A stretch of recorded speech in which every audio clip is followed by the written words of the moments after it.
ప్రభు పేరిట చేరువచ్చిన మీ అందరికీ వందనాలు తెలియజేస్తున్నాము. అలాగే వీక్షిస్తున్న ప్రతి ఒక్కరికి ప్రభు అయిన యేసుక్రీస్తు నామములో వందనాలు అనేది తెలియజేస్తున్నాను. గత వారం మనం చూసుకున్నట్లయితే శాంసన్ గురించి మనము మాట్లాడుకోవడం జరిగింది.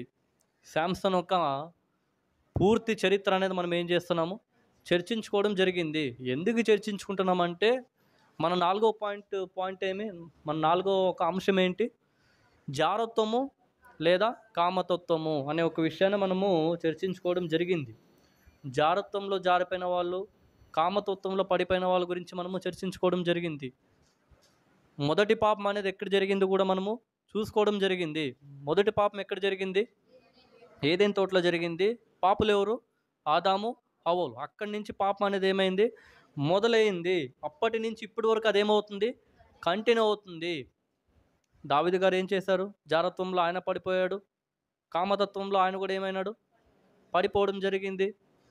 కానీ ఆయన మళ్ళీ పాపక్షమాపణ పొంది మళ్ళీ ప్రభు పేట రిటర్న్ ఆయన రావడము జరిగింది. అలాగే మన పరిశుద్ధ గ్రంథంలో కూడా చాలామంది అలా ఏమైనారు? పడిపోయినారు. ఏ విషయంలో? జారత్వం అనే విషయంలో, కామతత్వం అనే విషయంలో. అలా జారత్వం అనే విషయంలో, కామతత్వం అనే విషయంలో ఒక వ్యక్తి కూడా పడిపోయినాడు. ఆ వ్యక్తి ఎవరో కాదు, శాంసన్ అనే వ్యక్తి అని మనం చూసుకోండి. ఆ వ్యక్తి నార్మల్ మనిషి కాదు కదా.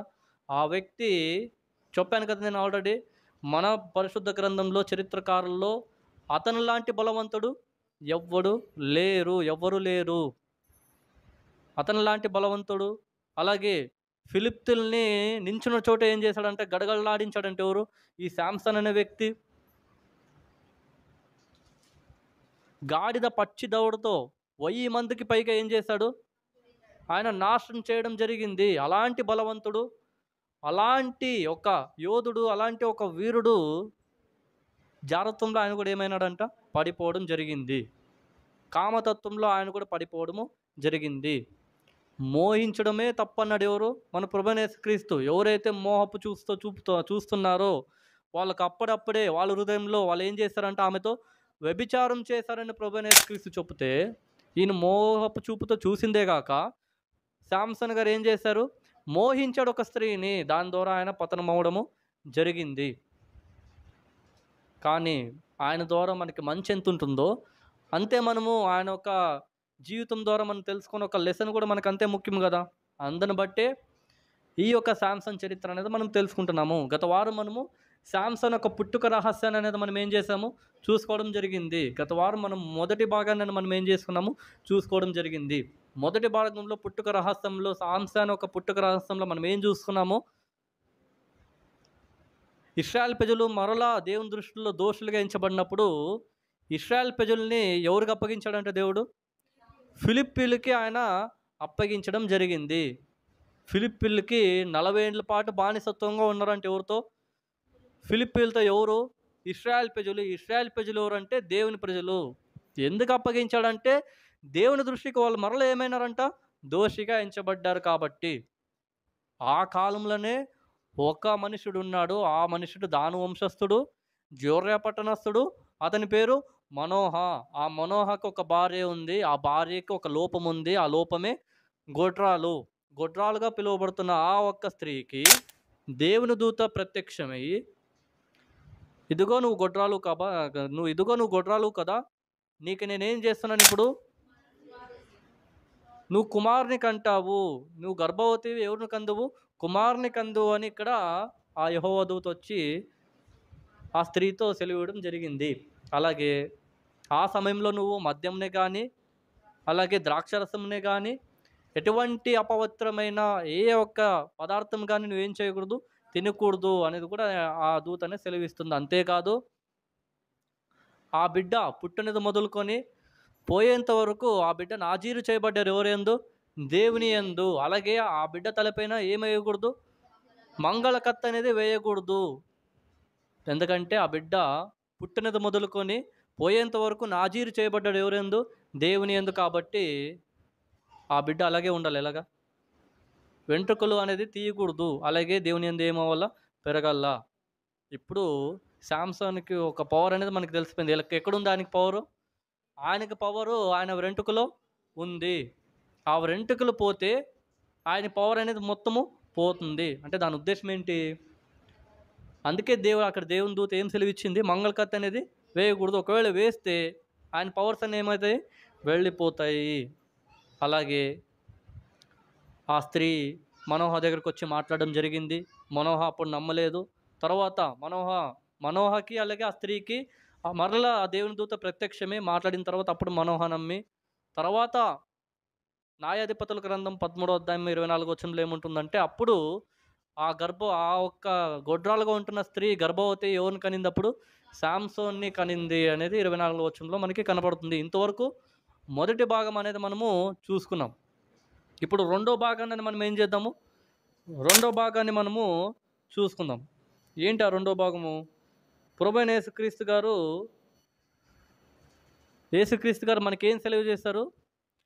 ఒక స్త్రీని మోహపు చూపుతో చూస్తేనే అప్పుడే వాడి హృదయంలో ఆమెతో మనం ఏం చేస్తామంట? వ్యభిచారం చేస్తారని ప్రభువైన యేసుక్రీస్తు చెప్తే, ఈ శాంసన్ అనే ఒక వ్యక్తి మోహపు చూపుతో చూసిందే కాక మోహించాడు ఎవరిని? ఒక స్త్రీని మోహించడం జరిగింది. సో శాంసన్ పుట్టారు. దేవుని ఆశీర్వాదం ఎవరిపైన పడింది? ఇప్పుడు దేవుని ఆశీర్వాదము శాంసన్ మీద రావడము జరిగింది. ఇంతవరకు మనం ఏం చూసుకున్నాము? మొదటి భాగం అనేది ఇంతవరకు మనము చూసుకోవడం జరిగింది. ఇప్పుడు రెండో భాగాన్ని మనం ఏం చేద్దాము? ఆలోచిద్దాం. ఆ రెండో భాగం ఎక్కడి నుంచి కొనసాగుతుంది? న్యాయాధిపతుల గ్రంథము 14వ అధ్యాయము 1 నుంచి 6 వచనాల వరకు మనం ఏం చేద్దాం? ఇప్పుడు చదువుకుంటూ పోదాం. ఎందుకంటే ముఖ్యమైన విషయాలు అందులో ఉంటున్న మనకి ఒక పాఠాలు మనకు తెలియాలంటే మనం ముఖ్యమైన విషయాలు మనం పరిగణించబడి అందులో మనం ఏం చేయాలా? తెలుసుకోవాలి. అందుని బట్టి న్యాయాధిపతుల గ్రంథము 14వ అధ్యాయము 1వ వచనం నుంచి 6 వచనాల వరకు రెండో భాగం అనేది ఇప్పుడు కొనసాగుతుంది. శాంసన్ పుట్టారు. పుట్టిన తర్వాత దేవుని ఆశీర్వాదం ఎవరిపైన ఉంది? ఇప్పుడు శాంసన్ పైన ఉంది. శాంసన్ ఎదిగాడు ఎవరి యందు? దేవుని యందు యవ్వన ప్రాయం వరకు ఆయన ఏమవడం జరిగింది? ఎదగడము జరిగింది. ఎవరి ఆశీర్వాదం వల్ల? దేవుని ఆశీర్వాదం వల్ల. అలా ఎదుగుతున్న సమయంలో న్యాయాధిపతుల గ్రంథము 14వ అధ్యాయం 1వ వచనంలో ఏముంటుందంటే, శాంసను తిమ్నాతునకు వెళ్ళి తిమ్నాతులో ఫిలిష్తీయుల కుమార్తెలలో ఒకతని చూచెను అని ఉంటుందంట. శాంసన్ ఏం చేస్తాడంటే ఎదిగి యవనస్తుడైనాడు కదా. యవనస్తుడైన క్రమంలో ఆయన ఒక ఊరికి ఆయన ఏమైనాడంట? బయలుదేరినాడు. ఆ ఊరి పేరేమంటే తిమ్నాతు అనే ఊరు. తిమ్నాతు అనే ఊరికి వెళ్ళి ఆ ఊరిలో ఫిలిష్తీయుల కుమార్తెలను ఒకరిని ఆయన ఏం చేశాడంట? చూశాడు. మనం అప్పుడే చూసుకుంటే ఇశ్రాయేల్ ప్రజలు ఎవరికి అప్పగించబడ్డారు? ఫిలిష్తీయులకి అప్పగించబడ్డారు. అంటే ఫిలిష్తీయులు ఒక లెక్కలో చెప్పాలంటే ఇశ్రాయేల్ ప్రజలు ఫిలిష్తీయులకి ఎవరు? ఇప్పుడు బానిసలు. అలాంటి ఫిలిష్తీయుల కుమార్తెనైనా చూడడం జరిగింది. ఎక్కడ?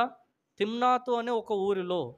అంటే ఫిలిష్తీయుల ఒక వంశంలోనే వాళ్ళ యొక్క కుమారులనే ఈయన ఏం చేశాడంట? శాంసోను చూడడం జరిగింది. ఎందుకు చూశాడు అంటే పెళ్లి చేసుకోవాలని, వివాహం చేసుకోవాలని. అదే ఇక్కడ 2వ వచనంలో మనకు తెలియజేస్తుంది. అతడు తిరిగి వచ్చి తిమ్నాతులో ఫిలిష్తీయుల కుమార్తెల్లో ఒకతనిని చూచితనని, మీరు ఆమెను నాకిచ్చి పెళ్లి చేయవలనని తన తల్లిదండ్రులతో అనగా అని ఇక్కడ శాంసను తల్లిదండ్రుల దగ్గరికి వచ్చి చెప్తున్నాడు ఈ విషయం. ఏమని? నేను తిమ్నాతు ఊరికి వెళ్ళాను. ఆ ఊరిలో ఫిలిష్తీయుల కుమార్తె ఒకరిని చూచాను. ఆ చూచిన ఒక కుమార్తెని నాకిచ్చి మీరేం చేయండి? పెళ్లి చేయండి అని ఎవరితో చెప్తున్నాడు? మనోహ అనే ఒక ఆయన తండ్రితో, అలాగే ఆయన భార్యతో, అంటే వీళ్ళిద్దరు తల్లిదండ్రులతో శాంసన్ అనే వ్యక్తి మాట్లాడుతున్నాడు. ఏమని? ఆ కుమార్తె ఎవరు? ఫిలిష్తీయుల కుమార్తె ఆవిడ. ఆ ఒక్క కుమార్తె నాకిచ్చి పెళ్లి చేయమని అనగా, అప్పుడు 3వ వచనం, వారిని స్వజనుల కుమార్తెలలోనే కానీ నా జనులలోనే కానీ స్త్రీ లేదనుకొని సున్నతి పొందిన ఫిలిష్తీయుల నుండి కన్యను తెచ్చుకొనుటకు వెళ్ళుచున్నావా అని అడుగుతున్నాడు. ఇక్కడ ఎవరు? తండ్రి. ఎవరు? మనోహ. శాంసను నువ్వు ఎవరు ఇక్కడ నువ్వు మన వాడాలనుకుంటున్నావు? నువ్వు ఫిలిప్తుల్లో కుమార్తె అయిన ఒక ఆవిడని నువ్వేం చేయాలనుకుంటున్నావు? పెళ్లి చేసుకోవాలనుకుంటున్నావు. వాళ్ళెవరు? సున్నతి లేకున్నట్లు ఉండేవాళ్ళు. ఎవరు వాళ్ళు? అంటే వాళ్ళు ఒక లెక్కలో అన్యజనులు. ఎవరి యందు? దేవుని దృష్టిలో. అలాంటి అన్యజనులకు మనమేమై ఉన్నాము ఇప్పుడు? బానిసలుగా ఉన్నాము. సున్నతి లేకుండా ఉండే వాళ్ళని అలాంటి కుమార్తెల్లో ఒకరిని నువ్వు చేసుకుంటావంటే అది ఎలా సాధ్యమని ఎవరు అడుగుతున్నారు ఇక్కడ? మనోహ ఆయన తండ్రి అడగడము జరిగింది. అందుకు శాంసోను, ఆమె నాకిష్టమైనది గనుక ఆమెను నా కొరకు తెప్పించమని తన తండ్రితో చెప్తున్నాడంట. అంతే. ఈయన మాట ఫిక్స్. ఇంకెవరి మాట? శాంసన్ మాట ఫిక్స్. తండ్రి చెప్తున్నాడు ఏమని? శాంసను, ఫిలిప్తుల కుమార్తెలు, ఫిలిప్తులు ఫస్ట్ ఆఫ్ ఆల్ వాళ్ళకి ఏం లేదు, సున్నతి అనేది వాళ్ళకి లేదు. అలాంటి సున్నతి లేకున్న ఒక ఫిలిప్తుల కుమార్తెలను నువ్వు చేసుకుంటే దేవునికి నువ్వేమవుతావు? దేవునికి నువ్వు అయిష్టుడిగా మిగిలిపోతావు. ఎందుకు ఇవన్నీ? వద్దు, వదిలే అని తండ్రి చెప్తే నేనేమంటున్నాడు? అవన్నీ నాకు అవసరం లేదు. ఎవరు? శాంసన్. అవన్నీ నాకు అవసరం లేదు. నాకు ఎవరు కావాలా? నేను ఆమెను ఏం చేశాను? నేను ఆమెను ఇష్టపడ్డాను కాబట్టి మీరు వెళ్ళి ఆమెను ఏం తీసుకురండి. ఎవరెద్దుకి? శాంసన్ ఎద్దుకి. అంటే శాంసన్ ఇక్కడ ఏం చేస్తున్నాడంటే తండ్రికి ఆ తిమ్నాత్ అనే పట్టణానికి వెళ్ళి ఆ కుమార్తెను మీరు ఏం తీసుకురండి, నా కొరకు తీసుకొచ్చి నేను ఇష్టపడ్డాను కాబట్టి మీరు నాకు ఆమెతో ఏం చేయండి? పెండ్లి చేయండి అని ఎవరితో మాట్లాడుతున్నాడు ఇక్కడ? తండ్రితో ఆయన మాట్లాడడం జరుగుతుంది. ఎన్నో వచనం ఇది? అంటే ఈ 3 వచనాల్లో మనకి ఏం తెలియజేస్తుందంటే శాంసన్ అనే వ్యక్తి యవన ప్రాయంలో ఉన్నాడు. యవనస్తుడుగా ఆయన ఏమవుతున్నాడు? దేవుని యందు పెరిగాడు. ఆశీర్వాదం వల్ల ఆయన అలాగే కంటిన్యూ అవుతున్నాడు. అలా కంటిన్యూ అవుతున్న సమయంలో ఎవరిని చూశాడంట ఆయన? తిమ్నాతు అనే పట్టణంలో ఫిలిప్తుల కుమార్తెలు ఒక ఆమెను చూసి ఆమెను ఇష్టపడి ఆమెనే చేసుకోవాలని ఇప్పుడు పట్టుబడ్డాడు. ఎవరు? శాంసన్ అనే వ్యక్తి. అంతే కదా? ఎందుకంటే వాళ్ళెవరు? ఫిలిప్తులు. సున్నతి లేకున్నట్ల ఉండిన వాళ్ళు ఎవరు? వాళ్ళు ఫిలిప్తులు.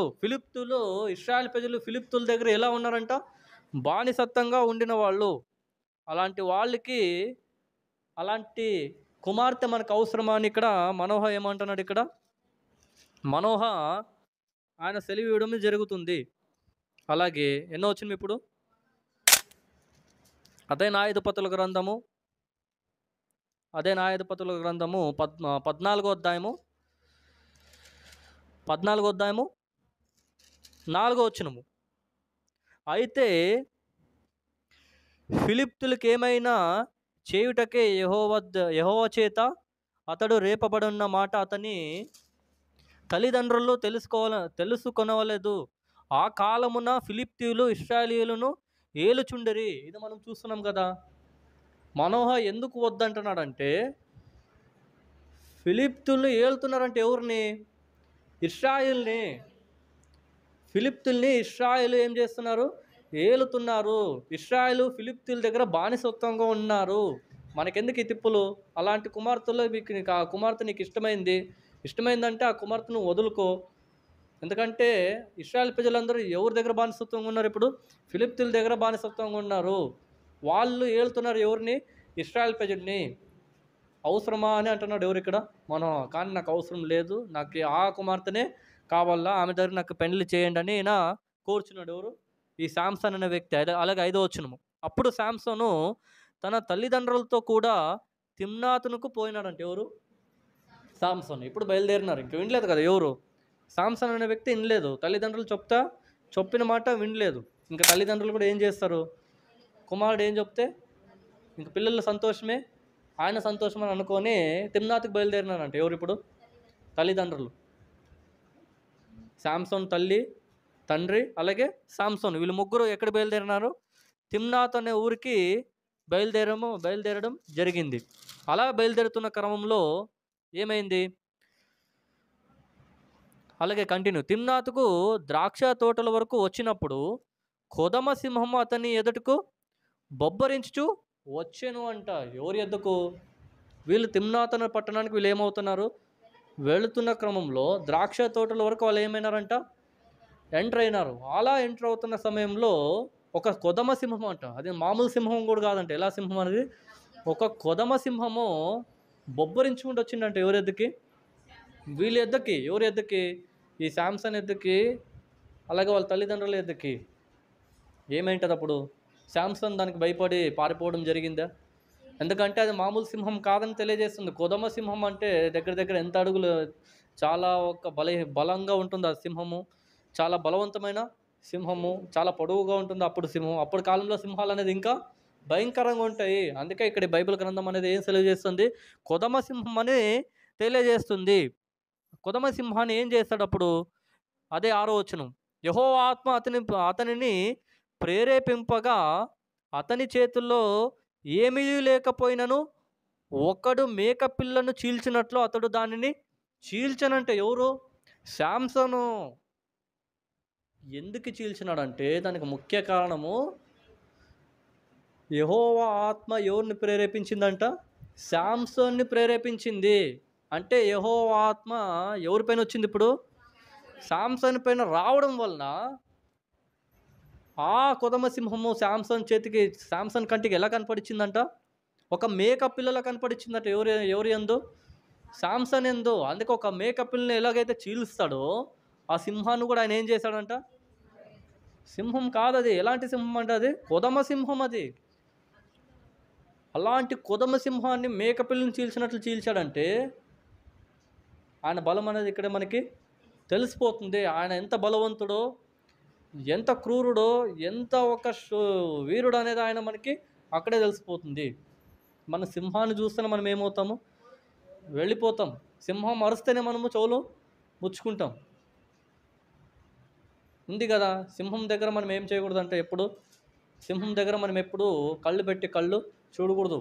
ఎందుకంటే ఒక సైంటిఫికల్ ఫ్యాక్ట్ ఏమంటే సింహం మన ఎదురుకు వచ్చినప్పుడు సింహం కళ్ళలో కళ్ళు పెట్టి మనం ఏం చేయకూడదంట?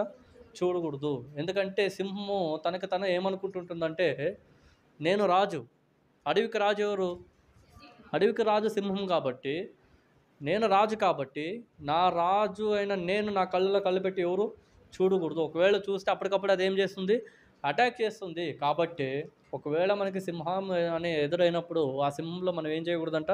కళ్ళు పెట్టి కళ్ళు చూడకూడదు. ఒకవేళ చూస్తే అది ఏం చేస్తుంది? అప్పటికప్పుడే అటాక్ చేస్తుంది. ఆ సమయంలో ఏం చేయాలి మనము?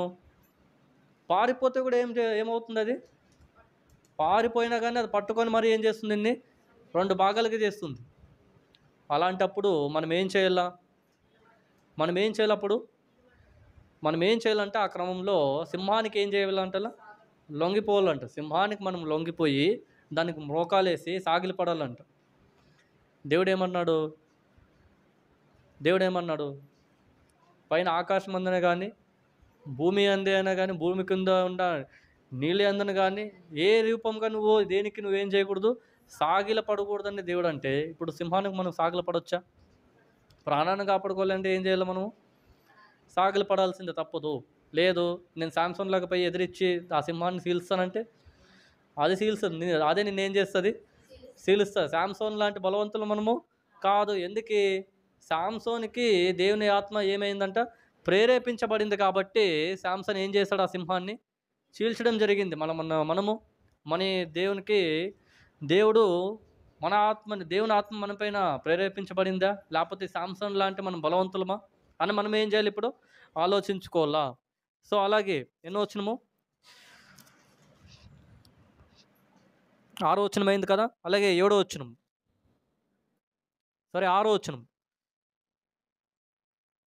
యెహోవా ఆత్మ అతన్ని ప్రేరేపింపగా అతని చేతుల్లో ఏమీ లేకపోయినా కానీ ఒకడు మేకపిల్లను చీల్చినట్లు అతని దాన్ని చీల్చెను. అతడు తాను చేసినది తన తండ్రితోనైనను తల్లితోనైనను ఏం చేయలేదంట, ఆయన చెప్పలేదంట. ఈ సింహాన్ని చీల్చింది కానీ, ఈ సింహాన్ని ఆయన నాశనం చేసింది కానీ ఎవరితో చెప్పుకోలేదంట? తల్లిదండ్రులతో చెప్పుకోలేదంట. ఎందుకంటే తల్లిదండ్రులతో చెప్పుకుంటే ఏమవుతారు? వాళ్ళు భయపడతారు కాబట్టి దాచాడంట. ఎవరు? శాంసన్. ఎందుకంటే ఆయన చేతిలో ఏం లేదంట. అప్పుడు ఉత్తు చేతులతోనే ఆయన ఏం చేశాడు? సింహాన్ని మేకపిల్లని చీల్చినట్లు చీల్చి పాడేయడం జరిగింది. అలాగే 7వ వచనం. అతడు అక్కడికి వెళ్ళి ఆ స్త్రీతో మాట్లాడినప్పుడు ఆమె యందు శాంసనుకు ఇష్టము కలిగెను. ఈయనకే కాకున్నట్ల ఎవరు కలిగిందంట మళ్ళీ ఇష్టం? ఇప్పుడు ఇద్దరికి. ఎవరినైతే చూడ్డానికి వెళ్ళాడు ఈయన మళ్ళీ ఆయన తల్లిదండ్రులు, ఆయన చూసి తర్వాత ఆమె కూడా చూసిందంటే ఎవరిని, శాంసన్ చూసి ఆమె కూడా ఇష్టపడిందంటే ఎవరిని, శాంసన్ని ఇష్టపడి, ఇప్పుడు ఇద్దరికి ఇష్టమైపోయింది. ఎవరికి? శాంసన్కి ఇష్టమైంది, అలాగే ఇంకా ఎవరికి, అలాగే ఆ కుమార్తెకు కూడా ఇష్టమైంది. కాబట్టి ఇంకా అభ్యంతరం ఏమి ఉండదు కదా. ఇంకా పెళ్లి చేసింది ఎవరికి? ఆ శాంసన్కి, అలాగే ఆ కుమార్తెకి. అలాగే ఏమైంది? 8వ వచనము, కొంతకాలమైన తరువాత అతడు ఆమెను తీసుకొని వచ్చుటకు తిరిగి వెళ్ళుచుండగా ఆ సింహపు కళేబరమును చూచుటకై ఆ వైపు తిరిగినప్పుడు సింహపుకు కరే సింహపు కళేబరలో తేనెటీగల గుంపును తేనెయు కనబడగా అతడు ఆ తేనె చేత నుంచుకొని తినుచు వెళ్ళుచు తన తల్లిదండ్రుల యొద్దకు వచ్చి వారికి కొంత నీయగా వారును తినిరి. అయితే తాను సింహపు కళేబరలలో నుండి ఆ తేనెను తీసినని సంగతి వారికి తెలియదు. అంటే దీని ఉద్దేశం ఏమంటే, ఆయన మళ్ళీ బయలుదేరినాడంటే ఎవరిని చూడడానికి? ఆ కుమార్తెను చూడడానికి బయలుదేరుచున్న క్రమంలో ఈయన ఎప్పుడైతే ఆ సింహాన్ని చీల్చాడు చూడండి, ఆ సింహం అప్పుడు ఏమైపోయింది? అప్పటికప్పుడే అది నాశనం అవ్వడం జరిగింది. దాని కళేబరలు అంటే దాని ఎముకలు ఏమైనా అంటే అక్కడ పడ్డాయి. ఆ ఎముకల్లో ఒక తేనెటీగలు అవన్నీ దానికి ఏమైనా అంట చుట్టుకున్నాయి. ఈయన ఆ తేనెటీగల్ని ఆయన తినిందే కాక, ఆయన తాగిందే కాక తల్లిదండ్రులకు వచ్చి ఇస్తున్నాడంట. ఇచ్చి మీరు కూడా తాగండి అని అంటున్నాడంట. ఎవరు? శాంసన్. మీరు తాగండి, ఇదే బాగుందని వీళ్ళు కూడా తాగుతున్నారు. ఎవరు? తల్లిదండ్రులు. కానీ వాళ్ళకి ఆ విషయం ఏం విషయం తెలియదు అక్కడ. ఆ ఒక తేనెటీగలు సింహం ఒక కళేబరలు అంటే ఎముకలకు అంటికైంది. ఆ ఎముకల ద్వారా తీసుకొచ్చిన ఒక తేనెటీగలు వీళ్ళు తాగారని వీళ్ళకి తెలియదు. ఎవరికి? ఆ తల్లిదండ్రులకి. ఎందుకంటే ఈయన చెప్పలేదు. ఎవరు? శాంసన్ చెప్పలేదు. ఎందుకంటే ఆయన అప్పుడే చెప్పలేదు. ఎప్పుడు? ఆ శాంసన్ సింహాన్ని చీల్చినప్పుడే చెప్పలేదు ఆయన. ఇంకా దీనికి తేనెటీగలు చెప్తాడు ఆయన. సేమ్ అప్పుడు కూడా ఆయన ఏం చేయలేదు, చెప్పలేదు. తెచ్చిచ్చినాడు. ఈయన తాగిందే కాక వాళ్ళు కూడా ఏం చేశారు? తాగారు. బాగుందని అనుకున్నారు. ఎవరు? తల్లిదండ్రులు, అలాగే శాంసన్ కూడా. అలాగే 10వ వచనంలో ఏముంటుందంటే అక్కడ, అంతటా అతని తండ్రి ఆ స్త్రీని చూడబోయినప్పుడు శాంసోను విందు చేశానంట. అంటే పార్టీ చేసుకున్నారు. ఎవరు ఇక్కడ? శాంసను, నాకు పిల్ల దొరికింది, నాకు ఇష్టమైన ఒక పాప నా యొద్దకు వచ్చింది, మాకు ఇంక త్వరలోనే ఏమవుతుంది, పెండ్లి అవుతుందని ఒక ఉత్సాహంతో ఆయన ఏం చేస్తున్నాడు? ఇక్కడ విందు చేసుకుంటున్నాడు. అంటే ఒక లెక్కలో పార్టీ చేసుకుంటున్నాడు మన లెక్కలో అని ఇక్కడ మనకి తెలియజేస్తుంది. అలాగే 11వ వచనం, వారు అతన్ని చూచినప్పుడు అతని యొద్ద నుండుటకు 30 మంది స్నేహితులను తోడుకొని వచ్చిరి. అప్పుడు శాంసోను, మీకిష్టమైన ఎడల నేను మీ ఎదుట ఒక విప్పుడు కథను వేసేదను. మీరు ఈ విందు జరుగు 7 దినములలో కానీ దాని భావమును నాకు తెలిపిన ఎడల నేను 30 సన్నపు నారబట్టలను 30 దుస్తులను మీకు ఇచ్చేదను అని అంటుంది. ఇక్కడ ఏం తెలియజేస్తుందంటే, ఆయన ఉత్సాహంలో కొంత వాళ్ళ స్నేహితులు ఎంతమంది అంట? 30 మంది. అలాంటి స్నేహితులతో ఆయన ఏం చేస్తున్నాడు? ఒక భావాన్ని ఆయన తెలియజేయడం జరిగింది. ఎవరితో? వాళ్ళతో. ఆ భావం మీరు చెప్తే గిన నా దగ్గర ఉంటున్న దుస్తులు, అంటే నా దగ్గర కాదు, మీకు కొన్ని దుస్తులు అలాగే కొన్ని నాణ్యాలు ఇస్తున్నాడని, ఆయన కొన్ని బహుమతులు ఇస్తాడని ఎవరితో చెప్తున్నాడు? వాళ్ళ దగ్గర, ఆయన ఫ్రెండ్స్ దగ్గర ఆయన చెప్పడం జరిగింది. ఇలా అవన్నీ చూసుకుంటూ పోతే గిన, ఈ మొత్తం చదువుకుంటూ పోతే గిన మనకేం ఏం తెలుస్తుందంటే, ఆఖరికి పెండ్లి అయిపోయింది. ఎవరికి? శాంసోన్కి, ఆ కుమార్తెకి, ఫిలిప్తుల్లో కుమార్తె అయిన ఒక ఆమెకి, శాంసన్కి ఏమవుతుంది? పెండ్లి అవుతుంది. పెండ్లైన క్రమంలో అలాగే కొన్ని సందర్భాల్లో ఏమవుతుందంటే, కొన్ని శోధనలు ఆయనకి ఎదురవుతాయి. ఇప్పుడు ఎవరికి? శాంసన్కి. కొన్ని శోధనలు అనేది ఆయనకి ఎదురవుతూ వస్తాయి. ఎందుకంటే ఆయన ఎవరు కుమార్తెను చేసుకున్నాడు? ఫిలిప్తుల కుమార్తెల్లో ఒక ఆమెను చేసుకున్నాడు. ఎవరు? శాంసోను. పెళ్లి చేసుకున్నాడు కదా. కొంతకాలం అయిన తర్వాత ఆయనకి శోధనలో ఒకటి పైన ఒకటి రావడం జరుగుతుంది. ఎవరికి? శాంసోన్కి. ఎందుకంటే ఆయన చేసుకుంది ఎవరిని కుమార్తెని? ఫిలిప్తుల కుమార్తెను. కాబట్టి ఆయనకి కొన్ని కష్టాలు అనేది రావడము జరుగుతుంది. అంటే ఇక్కడ మనకి ఏం తెలియజేస్తుందంటే, ఈ రెండో భాగంలో మనకి ఏం తెలియజేస్తుందంటే, దేవుని ఆత్మ, ప్రభువు ఆత్మ బలపరిచిందంటే ఎవరిని? శాంసన్ని బలపరచడం ద్వారా ఆయన సింహాన్ని చీల్చడం జరిగింది. అలాగే ఆయన ఇష్టపడిన ఒక అమ్మాయితో కూడా, కుమార్తెతో కూడా పెండ్లి అవ్వడము జరిగింది. ఇంతవరకు ఒక రెండో భాగం అనేది మనకేమవుతుంది, ఇంతవరకు రెండో భాగం అనేది కంప్లీట్ అయింది. ఈ రెండో భాగంలో మనకేమవుతుందంటే, మొదటి భాగంలో దేవుడు ఆశీర్వదించినాడు ఎవరిని? శాంసన్ని. రెండో భాగంలో ఏం తెలియజేస్తుంది మనకి? దేవుని ఆత్మ ప్రేరేపించింది ఎవరిపైన? శాంసన్ పైన. అంటే దేవుడు ఎప్పుడు కాపాడుతూనే ఉన్నాడు ఎవరిని? శాంసన్ని. దేవుడు శాంసన్ని ఆశీర్వదించినాడు మొదటి భాగంలో. రెండో భాగంలో దేవుని ఆత్మ శాంసన్ పైన ప్రేరేపించడం ద్వారా సింహాన్ని ఏం చేశాడు? మేక పిల్లలు చీల్చినట్లు చీల్చివేయడం జరిగింది. అంటే దేవుని యొక్క అనుగ్రహం ఎవరిపైన ఉంది ఇప్పుడు? శాంసన్ పైన ఉందని మనకి రెండో భాగంలో మనకి ఏమవుతుంది? తెలియజేస్తుంది. ఇంకా మూడో భాగం మనం చూసుకుందాం. ఈ రెండో భాగంలో మనకి ఏమైందంటే, శాంసన్ ఎదుగుదల అనేది మనము చూసుకున్నాం. ఎవరు ఎదుగుదల? శాంసన్ యొక్క ఎదుగుదల అనేది మనం ఏం చేసాము? ఇంతవరకు మనము చూసుకోవడము జరిగింది. అలాగే ఈ రెండో భాగంలోనే మనకి ఏం తెలియజేస్తుందంటే, ఈ రెండో భాగంలోనే మనకి ఏం కనబడుతుందంటే, నేను చెప్పాను కదా ఆల్రెడీ, ఆయన ఫిలిప్తీయుల్ని ఎదిరించాడంటే ఎవరు? శాంసన్ ఫిలిప్తీయుల్ని ఎదిరించడమే కాదు, ఒంటి చేత్తో ఆయన 1000 మందికి పైగా ఏం చేశాడంట ఆయన? అది ఎలా అంటే, గాడిద పచ్చి దవడతో, ఏదంట? గాడిద పచ్చి దవడతో ఆ దవడనే ఒక వెపన్‌గా వాడుకున్నాడంట ఎవరు? శాంసన్. ఆ దవడనే ఒక ఆయుధంగా వాడుకొని ఫిలిప్తీయుల్లో ఈయన హతం చేయడానికి వస్తుంటే ఎవరిని? శాంసన్ని. ఈయనే హతం చేశాడంటే ఎవరిని? ఒకరా ఇద్దరా? వాళ్ళు ఎంతమంది అంట? దగ్గర దగ్గర 1000 మంది. అంటే ఆయన బలం అనేది ఇక్కడికి మనకి తెలిసిపోతుంది. అక్కడ కూడా ఆ వచనాల్లో మనకి ఏం తెలుస్తుందంటే, మరలా శాంసన్‌కి దేవుని ఆత్మ అనేది ప్రేరేపింపగా, అంటే ఆయన ఎదిరిస్తున్న సమయంలో ఎవరు ఆత్మ ప్రేరేపిస్తుందో ఆయనలో? దేవుని ఆత్మ ప్రేరేపిస్తుంది కాబట్టి ఆయన బలవంతుడుగా మారుతున్నాడు. ఎవరు? శాంసన్. అలాగే ఆయన బలంకి కారణం ఏంటనేది కూడా చూస్తున్నాం. ఏంటి? ఆయన వెంట్రుకలు. ఆ వెంట్రుకలు కూడా ఒకవేళ పోతే మాత్రము ఆయన బలం అంతా ఏమవుతుంది? పోతుంది. ఇప్పుడు ఆ 1000 మందిని ఆయన ఏం చేస్తాడు? గాడిద పచ్చి దవడతో 1000 మందిని ఆయన ఒంటి చేత్తో వేసేయడం జరిగింది. ఎవరు ఆత్మ ద్వారా? దేవుని ఆత్మ ఆయనలో ప్రేరేపించడం ద్వారా. అంత బలవంతుడు ఎవరు? శాంసన్. అంతేకాదు, దగ్గర దగ్గర 400 కేజీలు ఉంటున్న ఒక తలుపుల్ని ఎత్తుకొని కొండ దగ్గర నుంచి ఇస్తున్నాడంటే ఎవరు? శాంసన్. 2 కేజీలు 3 కేజీలు ఎత్తుకుంటే మనం అబ్బబ్బా అంటాం. ఎవరు? మనం. అంటే అప్పుడు కాలంలో మనుషులు ఎలా ఉన్నారో అర్థం చేసుకోండి. అప్పుడు కాలంలో అలాంటి మనుషులు అంత బలవంతంగా ఉంటే, శాంసన్ అనే వ్యక్తి ఇంకా ఎంత బలవంతుడుగా ఉంటాడనేది మనకి ఇక్కడ క్లియర్‌గా అర్థమవుతుంది. ఈ రెండో భాగంలో మనకి ఏం తెలియజేస్తుందంటే, శాంసన్ ఎదుగుదల, అలాగే ఆయనలో ఉంటున్న బలం అనేది మనకి ఏమవుతుంది? ఈ రెండో భాగంలో మనము తెలుసుకోవడము జరుగుతుంది. అలాగే మూడో భాగాన్ని మనము చదువుకుందాం. మూడో భాగం వరకు ఎక్కడవుతుందంటే, న్యాయాధిపతుల గ్రంథము